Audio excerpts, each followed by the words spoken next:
All right, I'm so excited to share this story with you. I want to introduce you to these two first-class fellas on a flight path to inspire. Their genes and dreams are identical, and their life mission is to lift as they climb. They say birds of a feather flock together, right? Well, these twins remain side by side through every glide.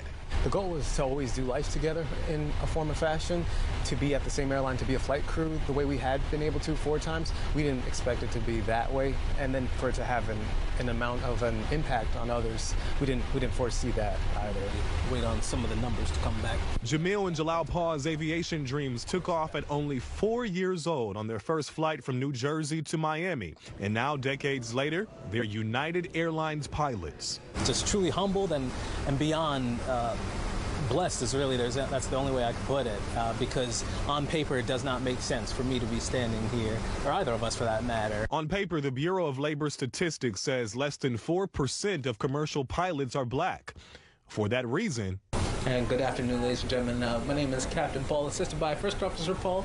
They work to ensure kids can see themselves in the cockpit, like doing pre-flight announcements inside the cabin in front of passengers. Before we take off, I want them to know what's possible, because they'll hear my voice when we're in the air, and after we land, and they come back and see me, now they can say, oh, that was who was flying the plane.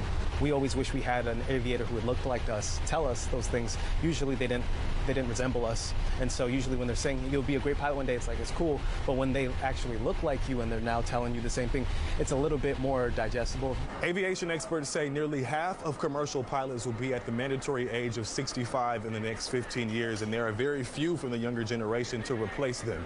These twins say it really is their mission to remind kids how rewarding and important their careers really are, though. Say the same amount of acumen that our young brothers and sisters have is what is required to fly these multi-million-dollar jets. And you get to, like he said, you can wake up in London, you can wake up in Paris, you can take your family to St. Thomas. Or you can surprise your dad for Father's Day.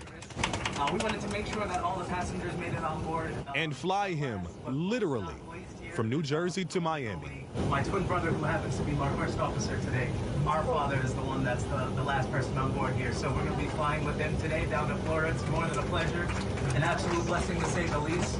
On behalf of the exact same flight that fueled these twins' aviation dreams several decades ago. For him to see the both of us, he was actually the last person on the airplane on that day, and so he didn't know. We were supposed to meet in the airport for a lunch gathering. Instead, we were surprising him with a trip. Oh, so he didn't know? He had no clue. No clue.